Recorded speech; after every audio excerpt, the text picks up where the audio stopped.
She slept with her husband and still laughed in her face. She mocked, smiled, made jokes. All this without knowing that, in the end, the one who was pointed out as being in the wrong was the wife. These words may seem too strong, but they are true, and they represent the essence of a story that, unfortunately, could be the story of many women out there. A story where betrayal hurt not only because of the act, but because of the contempt, the humiliation, the injustice. Here on the channel Royal Betrayals, stories like this are not just told, they are felt today. You will hear the beginning of the story of a woman who suffered one of the worst pains anyone can experience: betrayal with mockery. The story of someone who was deceived on both sides by the husband who swore eternal love, and by the woman who, smiling, took what was hers as if it were a trophy. Cheated wife, yes. But much more than that, a woman discredited, destroyed, but also strong enough to tell every detail, and as hard as it is to hear, every minute of this story is important, because maybe, in some way, it will help someone who is going through exactly the same thing, or warn those who still believe too much in certain friendships. The woman you're about to meet got married young. She was the one who believed in love above all else. She dreamed of a family, who idealized a life partner, and she thought she had found him. Her husband was a nice, kind, hard-working, and charismatic man. The kind that everyone likes right away. And that's how he won not only her heart, but also the trust of her friends, including one in particular. At first, it was just friendship. That girl, with her easy smile and constant presence, was like a shadow in the couple's life. She always appeared, always laughed, always helped. She said she was like a sister to her wife, that she would never do anything to hurt her. And her wife believed her, because that's how she was, good, naive, and in love. But the signs, oh the signs, they came little by little, in the form of awkward silences when she entered the room, muffled giggles, hurried responses, one or two messages on her husband's cell phone that seemed too innocent, until it wasn't anymore. But she kept quiet, because she thought it was all in her head, because she believed it was her fault, that she was insecure, too jealous. And after all, she was just a friend, wasn't she? Until one day, doubt became certainty, and certainty became a waking nightmare. Her husband started coming home late. Their looks were no longer the same. Their touch grew cold, and, worse, the so-called friend seemed closer to him than ever. She even joked, made fun, said, "Are you two still together?" As if it were a joke, as if she knew something that his wife still didn't have the courage to admit, and it was there, amidst suspicion and silence, that the revolt was born. Because when someone laughs at your pain, betrayal takes on another name: cruelty. The wife, our character, began to investigate. She felt that something was wrong, very wrong, and deep down, she knew she was being deceived. But how could she prove it? How could she gather the strength to confirm what her heart was already screaming? What she didn't know was that the worst was yet to come. She would find out everything. Not just the betrayal, but the encounters, the lies, the laughter behind her back. And even who else knew everything and chose to stay quiet. She would be accused of exaggerating, called crazy, but she would also find her voice, her strength, and the right to tell everything in detail, like no one else had the courage to hear. And that's why this story needs to be told. Because there are many friends out there smiling at something they destroy without guilt, and many husbands who turn trust into betrayal. But there are also women like her, who, even though they are destroyed, choose to speak out, choose to expose, choose to open up and tell how it all began. And now I ask you, what would you do in her place? Have you ever been through something similar? Comment below, share your opinion. It may help other women who are silent right now. Like this video, subscribe to the channel Royal Betrayals, and activate the bell so you don't miss the next chapters of this strong, real, and painfully common story. Hello, my name is Aina. I never imagined that I would have to tell my story to so many people. but maybe this outburst will help me understand everything that happened, or at least make me feel less alone in this pain that seems to have no end. I was that woman who believed in true love and fidelity in a partnership that would last forever. Married to Rodrigo for 5 years, I swore that our relationship was solid, that we had a strong foundation. I worked, took care of the house, supported him in everything. We made plans, dreamed together, talked about children, about the future. And I had a friend, Juliana, or rather, the woman I thought was my friend. I really wish you could understand how all of this went from heaven to hell so quickly, because at first, everything seemed normal. Rodrigo and Juliana had known each other since college, and I trusted her from the beginning. She seemed like someone reliable, smiling, someone I could call in difficult times, and I did. But things started to change. Little details, things that we try to ignore when we are in love and want to believe that everything will be okay. Juliana appeared too much. Suddenly, she was everywhere I wasn't. Rodrigo and she started spending more time together without me. Sometimes I would come home and see them laughing on the couch, as if I wasn't there, as if I were invisible. I tried not to think badly. I swore to myself that it was just friendship. Just friendship?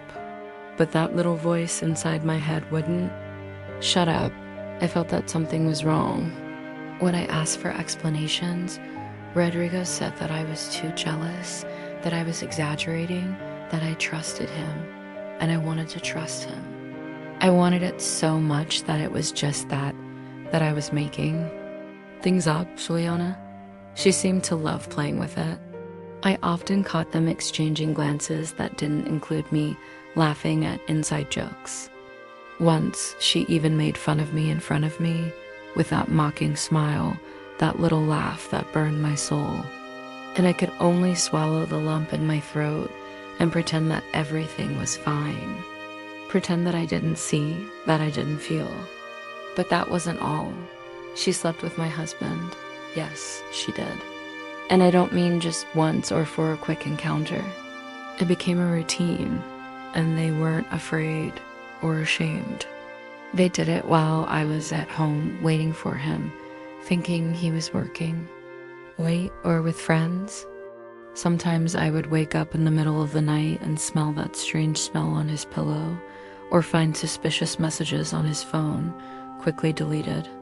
But I kept quiet because I was afraid of what I might find out, afraid of the truth that could ruin everything, because I loved that man, even though he had become a stranger to me. What hurt the most wasn't the betrayal itself. It was the fact that while he was with her, this woman smiled in front of me, as if I were the crazy one, the one in the wrong, as if she had the right to step on me. She had the power to turn my pain into a joke. She laughed in my face, literally. And I was forced to accept it because I had no proof, because he denied it, because no one wanted to believe me. And the worst part is that even so, I continued to love Rodrigo. I kept waiting for a sign, for a gesture that would show that he cared about me, that he was still the man I had chosen to live my life with. But he was no longer that man. He was someone divided, someone who made a point of humiliating me while telling me that he loved me. Sometimes I would ask myself, where did I go wrong? What could I have done differently? Am I not good enough? These questions haunted me every day, robbing me of sleep and driving me to the brink of despair. I felt lost, alone, as if I were in a dark tunnel with no way out. My own home, which should have been my refuge, became a place where lies reigned. And with each passing day, doubt corroded my heart, but I couldn't give up. I needed to strengthen myself. I needed to find the strength within myself to face reality.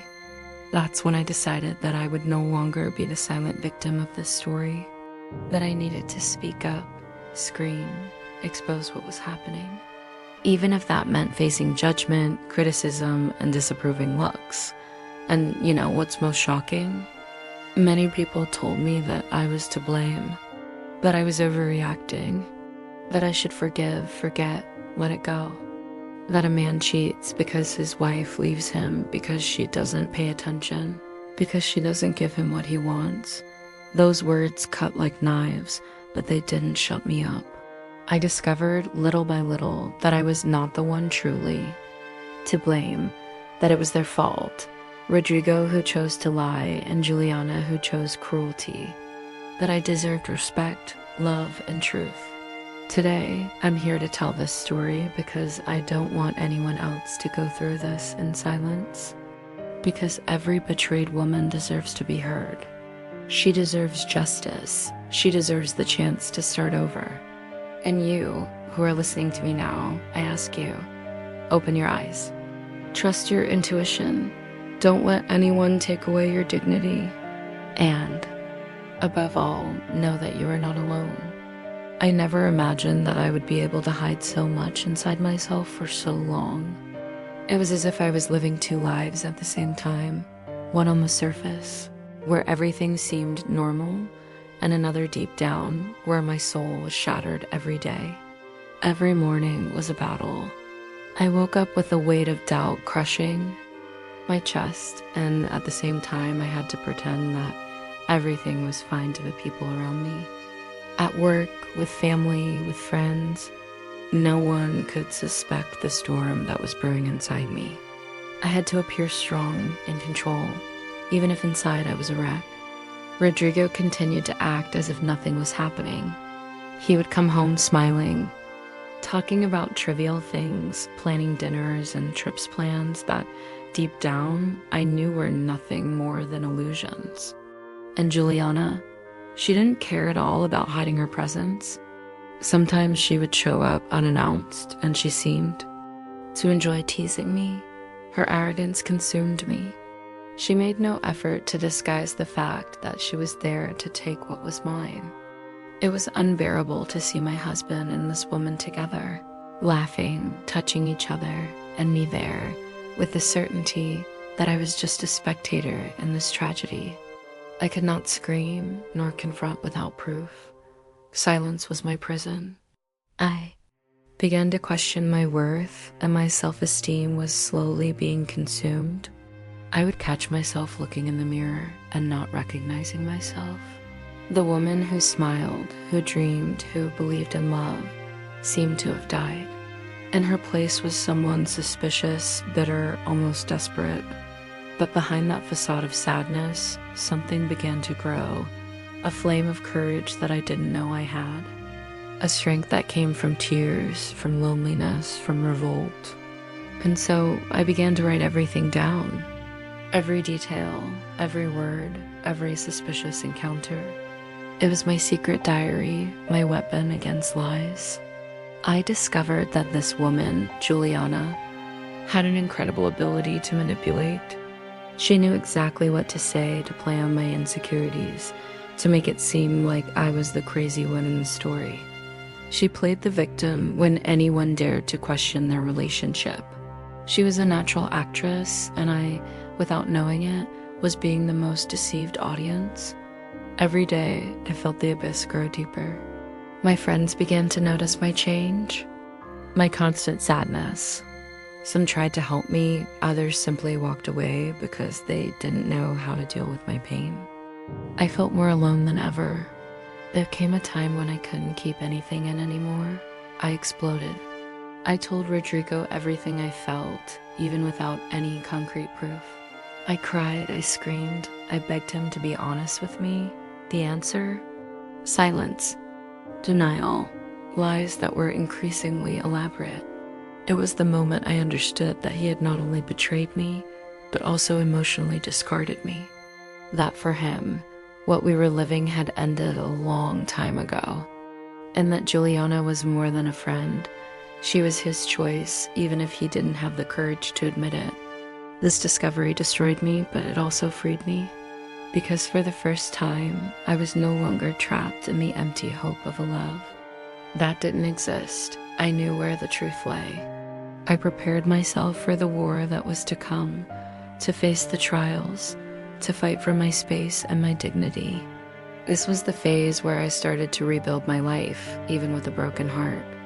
I still clearly remember the day everything changed forever. The exact moment my illusions began to melt away like sand between my fingers. It was an ordinary afternoon, seemingly peaceful, but one that would never leave my memory. I was alone at home, sitting in the living room with a heavy heart and a head full of doubts. Rodrigo had left early, saying he had an important meeting and would be late. It was normal. What wasn't normal was the silence on his cell phone. The messages he usually sent me weren't arriving, and his calls weren't being answered. A bad feeling took over me. That's when the doorbell rang. It was Juliana. She came in as if she owned the house, with that smile I already knew, half mocking, half challenging. She sat on the couch, crossed her legs, and spoke as if we were having a normal conversation, without any guilt in her eyes. I started questioning her. I asked her what was going on between her and Rodrigo, and she didn't feel any shame for cheating on me like this, so blatantly. She just laughed, shook her head, and said, "Haven't you realized yet? He was never yours, Aina. He was never yours." In that instant, I felt like the ground had disappeared beneath my feet. Her words were like knives cutting into my soul. I wanted to scream, to cry, to beg for it to be a lie, but it wasn't. She knew, and she wasn't afraid to hurt me. After that conversation, my head was in a whirlwind. My mind couldn't rest. Every thought was a blow. I started paying attention to everything, every detail, every lie, every silence that hid a secret. I discovered that they had a secret code, a language of their own that they used to communicate without me understanding. Deleted messages, hidden meetings, lame excuses. And me? I was the last to know, the saddest joke in that story. My trust in Rodrigo shattered into pieces I could never put back together. Every look he gave me was a lie, every word a mistake. I felt betrayed not only by my husband, but by everything I believed to be true. I began to watch his every step, waiting for proof, a slip-up, anything that would confirm what I feared. And he always managed to hide it with that fake smile, with his soft speech, with his empty promises. And Juliana? She seemed to gain more power every day. It was as if her presence in my life was a torment designed to slowly destroy me. She became a symbol of my humiliation, of my deepest pain. I started to distance myself from the people I loved. I didn't want anyone to know what I was going through. The shame, the guilt, the fear of being judged silenced me. I would lock myself in my room, cry in silence, and try to understand where I had failed. But the truth is, it wasn't my fault. And that's a lesson I learned the hard way. It's their fault, and theirs alone. I wish I could go back in time, tell myself that none of that was love, that no one deserves to be treated that way. But time doesn't come back. All I had left was to move forward, even if each step was painful, even if the future seemed uncertain and bleak. I will never forget the feeling I had that day when everything became even clearer to me, and I finally began to see the extent of the lie that surrounded me. It was a moment of extreme pain, but also of clarity that made me realize that I needed to make a decision. It all started with an unexpected invitation from Rodrigo to dinner. He seemed different, more nervous, less confident. I tried to think it was just tiredness, the routine, but deep down I knew something was wrong. At that dinner, he tried to convince me that everything was fine, that I was exaggerating in my suspicions, that Juliana was nothing more than a friend. But I couldn't believe him anymore. His words sounded empty, without feeling, like a rehearsed performance. After dinner, when he left to solve a problem at work, I took the opportunity to look at his cell phone. I confess that it was one of the most difficult moments of my life. My heart was pounding, and each message I read felt like a punch in the stomach. There were the conversations between them, full of affection, secret plans, laughter that I would never hear. They talked about meetings, about secrets, about lies to me. I cried like never before, but at the same time I felt a strength growing inside me, a desire to no longer let myself be fooled.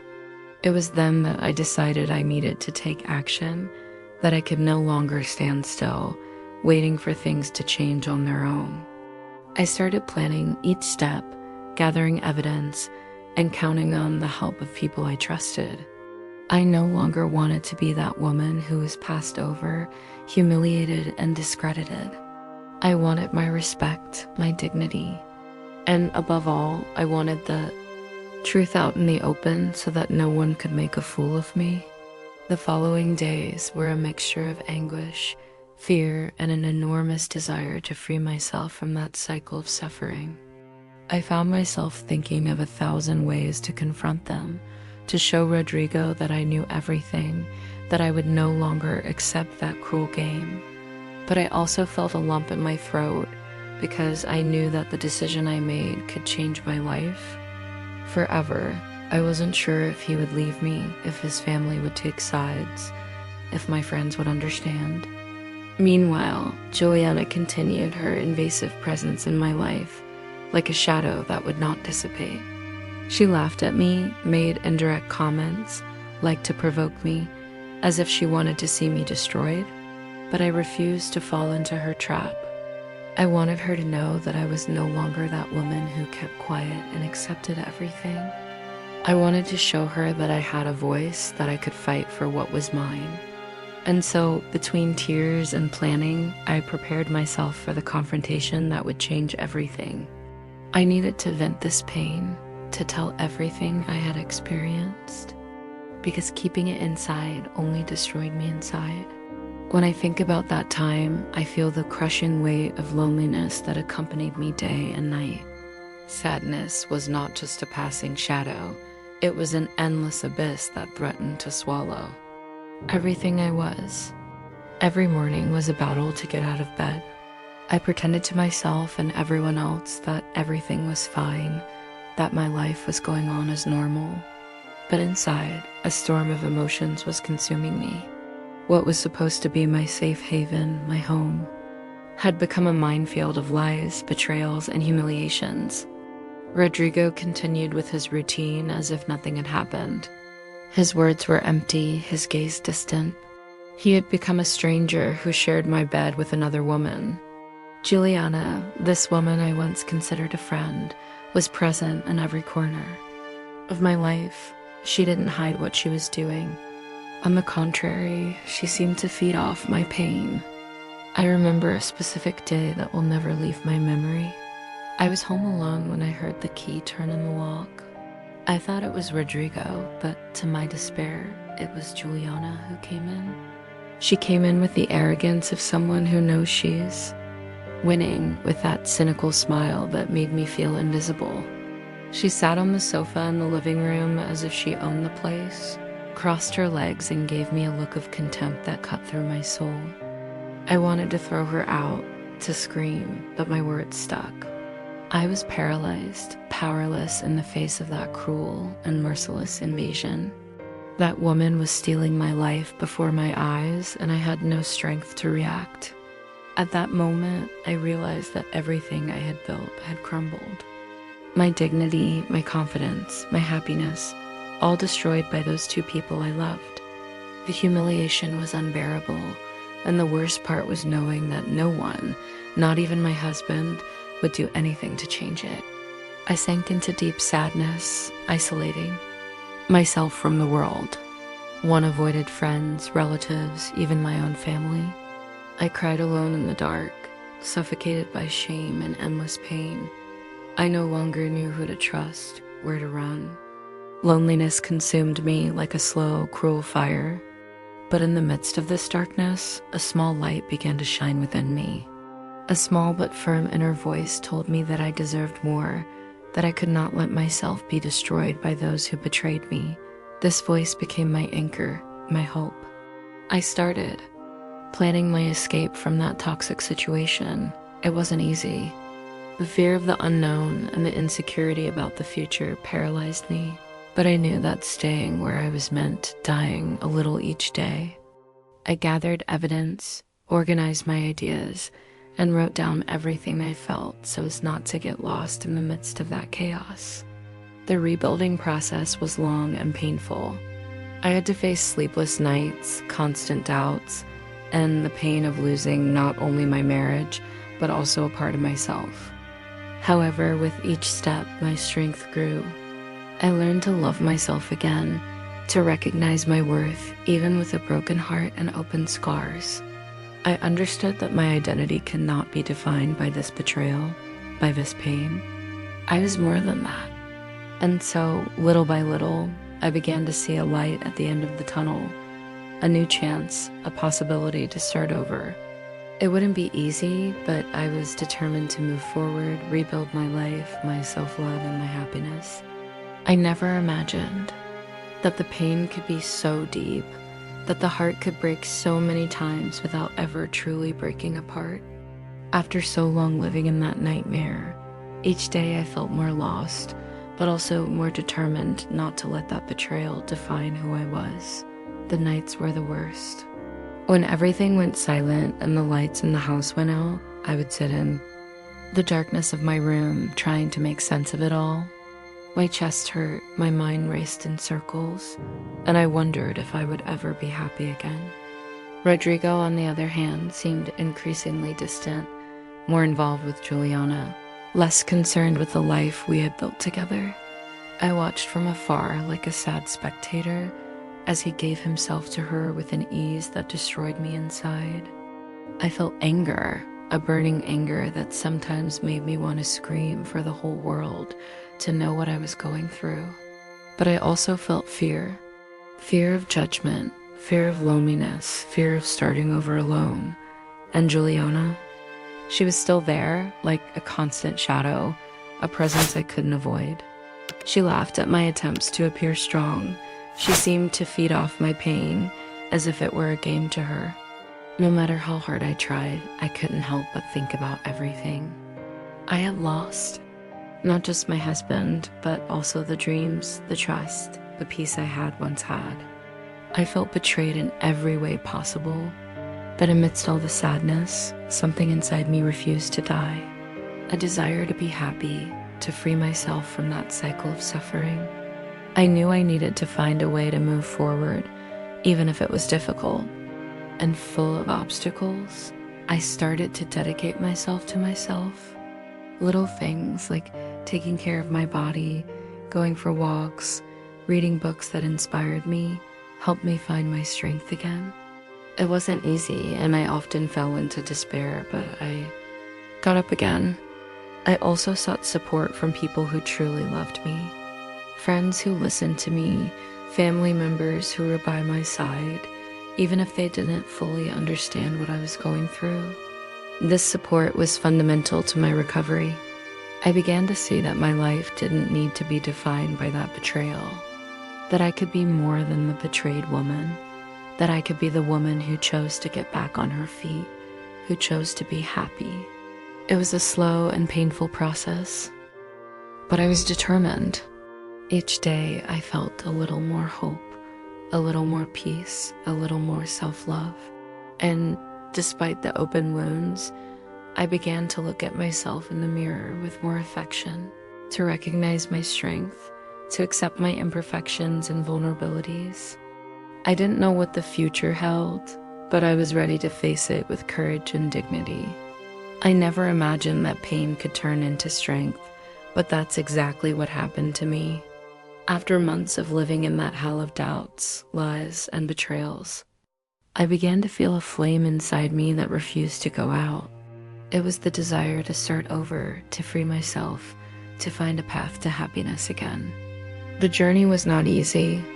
Each day was a battle against despair, against fear of the future, against the constant shadow of Juliana and Rodrigo. I felt lost, without ground, but at the same time determined not to let myself be defeated. I started to focus on myself too, rediscover who I was beyond that betrayed and humiliated woman.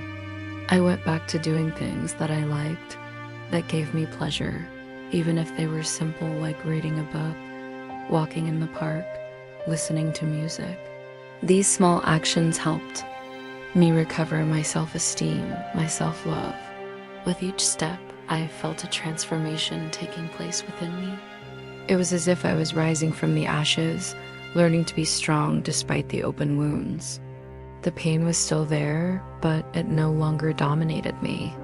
I accepted it as part of my story, but I didn't allow it to define me. Rodrigo and Juliana continued their lives, indifferent to my reconstruction. I saw them as distant people, with no real importance in my new path. This realization brought me peace because I finally understood that my life did not need to revolve around them. Still, there were times when the past knocked hard on the door of my mind. Memories, doubts, and hurts invaded my heart and made me question whether I could really move forward. At those times, I cried, allowing myself to feel all the accumulated sadness, but then I got up stronger. One of the hardest things was learning to trust again. Betrayal had broken my ability to believe in people and love and sincerity. But I knew that to have a better future, I needed to open my heart again. Even if it was slowly and cautiously, the help of friends and family was essential during this phase. They were my support, my comfort zone, my voice when I couldn't speak. Over time, I was able to reconnect with people I had distanced myself from and rebuild bonds that seemed lost. I also sought therapy, a safe space to talk, understand my feelings, and deal with emotional wounds. This process helped me accept what happened, forgive not them but myself, and plan my future with more clarity. As the months went by, I began to feel lighter, more alive, more in control of my own destiny. The pain of betrayal was still there, but I no longer let it dominate me. I was a woman who had suffered, yes, but who had also survived and grown. And that growth gave me hope. Hope that one day I could love again, trust again, be happy again. I didn't know when or how that would happen, but I knew I was open to the possibility. Today, when I look back, I see a difficult story, full of tears and sleepless nights, but also of courage, resilience, and self-love. I know it wasn't easy, but I also know it couldn't have been any different. That pain made me who I am today. And even if the future is uncertain, I move forward with the certainty that I can overcome any obstacle, because I have already overcome the biggest one, the cruelest betrayal a woman can face. The feeling of starting over that I began to experience did not come alone. It was accompanied by a flood of doubts and internal conflicts that almost made me give up. I wondered if I would really be able to leave everything behind, if what I felt for Rodrigo could simply be erased, or if those wounds would ever heal. On the hardest days, I would find myself asking myself, was it me? Was I not enough? These questions would tear at my soul, and even though I knew I didn't deserve these thoughts, they kept coming back. It was a cruel cycle that left me exhausted, but at the same time, there was a growing force that kept me from giving in to despair. I wanted to prove to myself that I was more than that betrayed woman, that I had value and that I deserved a better life. And it was this desire that kept me going, that drove me to seek new perspectives. I started getting involved in projects that I had always put aside. I went back to studying and dedicated myself to hobbies that had previously been just forgotten. Dreams. Every achievement, no matter how small, was a step towards my emotional freedom. Doing it alone, however, wasn't easy. The loneliness that accompanied me was heavy, like a blanket that covered my every moment. Sometimes Rodrigo's absence hurt more than the betrayal itself. I missed his company, his touch, the conversations that were now steeped in lies. However, this process also showed me how capable I was. I discovered an inner strength that I didn't know I had, a resilience that surprised me. I learned to love and respect myself in a way that I had never experienced before. I relearned how to take care of myself, not only physically, but emotionally. I started to value my feelings, listen to my needs, and set limits. It was a slow journey, full of setbacks, but it was essential for my recovery. Contact with other women who had been through similar situations was also important. Sharing stories, hearing stories of overcoming obstacles, and realizing that I was not alone gave me comfort and courage. From then on, I began to understand that betrayal, as painful as it was, didn't have to be the end. It could be a turning point, an opportunity for rebirth. And I was determined to make this chapter the beginning of a new story. Even so, there were plenty of sleepless nights, full of doubts and fears. I questioned whether I could really love another person, whether the fear of betrayal would stop me from opening my heart again. But over time, I realized that hope was greater than fear, that self-love was a force capable of healing deep wounds. I was preparing myself for a future that I didn't yet know, but that was already beginning to call me. As the days passed, I found myself increasingly distant from the woman who once believed that love was enough, the one who tolerated everything, for fear of loneliness, who sacrificed herself to keep a house standing, even when the foundations had long since crumbled.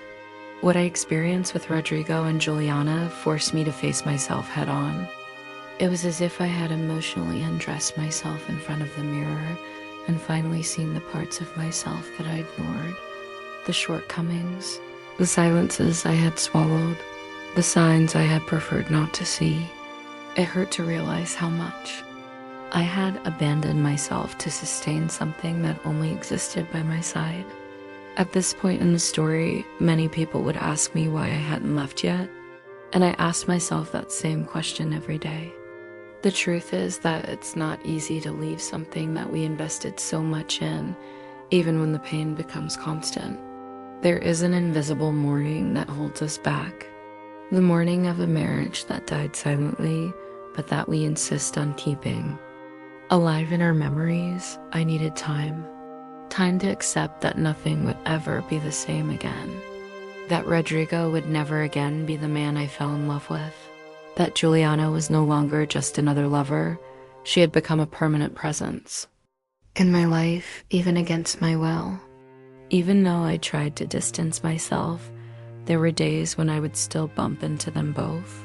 At events, on social media, and random comments from mutual friends. It was like having an exposed wound, and every now and then, someone would come along and poke it right in the center. Even though I had done so much to heal myself, there were relapses, moments of anger, frustration, and even shame for still feeling something. It was during one of these relapses that I made a mistake. I called Rodrigo. I didn't have a very clear goal. Maybe I wanted to hear his voice, to confirm that he was still cold and distant. Maybe on some level, I wanted to hear an apology that never came. But when he answered, I realized that there was no more room for any reconciliation, not even for the minimum of humanity. He was direct, short, and personal. He seemed uncomfortable. He spoke as if I were interrupting something important, as if what we had lived through for so many years had become a burden, an inconvenience. That hurt. More than I would like to admit. I hung up before he could end the conversation with another one of those cruel phrases he knew how to use so masterfully. I cried. I cried everything I had left. Not for him, but for myself. For all the times I put myself in second place. For all the warnings I ignored. For all the versions of myself I killed to please someone who never really saw me. That day, it was as if I had buried once and for all everything that was left of that relationship. And along with that burial came a strange feeling of relief, as if something had finally been closed inside me. The following days were different, quieter, but also lighter. I woke up without that lump in my throat, without that constant anxiety. That came when I was still waiting for something to change. I didn't expect anything anymore. And strangely enough, that brought me peace. I started spending more of my time doing things that made me feel good. I reconnected with old friends, visited family members I hadn't seen in years, and accepted invitations I had previously declined out of fear or guilt. It was as if I was returning to myself, a version of myself that had been forgotten for so long. In this process, something beautiful began to happen. I began to look at myself with more tenderness. I began to understand that my sensitivity was not weakness, that my surrender was not stupidity. I loved. And loving, even if the person on the other side does not know how to receive it, will never be a mistake. And if there was any lesson in all of this, it was this: I needed to love myself. First, time does not erase everything, but it puts everything in its place. If someone had asked me a year ago where I would be today, my answer would certainly have been completely different from reality. Because at that time, I thought my life was over, that my story would end with a misplaced comma, with a woman alone, devastated, marked by a betrayal that seemed bigger than herself. But today, as I write these words, I know that this betrayal was just a curve in the middle of the road. Painful, unfair, yes. But it forced me to take another road, a road that, even full of rocks and potholes, led me back to myself.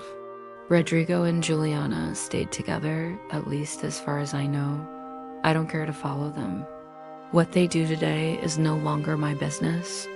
I no longer feel anger or desire for revenge. There is no more room for them inside me. For a long time, I wondered why she laughed at me, why she insisted on showing off, mocking me, provoking me. And even more, why did I, even though I was the one being betrayed, feel like I was the one in the wrong? Today I understand. Because when a woman truly loves, she often blames herself for everything. For the lack, for the excess, for the distance, for the surrender. The woman who loves takes responsibility for pains that are not hers, and I did this all the time. But now, looking back from the distance that time has given me, I see clearly. I wasn't the one in the wrong. I was just another woman being hurt by the cowardice of a man who didn't know how to honor his commitment, and by the coldness of a woman who fed off the pain of others to feel superior. They were never bigger than me. It just took me a while to realize it. Today I am proud of the woman I have become, because I did not let betrayal turn me into someone bitter, nor did pain turn me into someone like them. I did not react violently. I did not seek revenge. I did not stoop to anyone else's level. I simply moved forward with my head held high and my heart slowly healing. And along the way, I found my freedom again. I discovered that I was capable of being happy alone, of loving my own company, of respecting myself above all else. I learned to set limits, to say no, to identify from afar those who did not deserve a place in my life. I learned to trust again, even if slowly. I opened my heart again, without rushing, sometimes afraid, but with the desire to experience something true, without lies, without disguise. And in this new version of me, there is room only for people who know how to love with maturity and presence.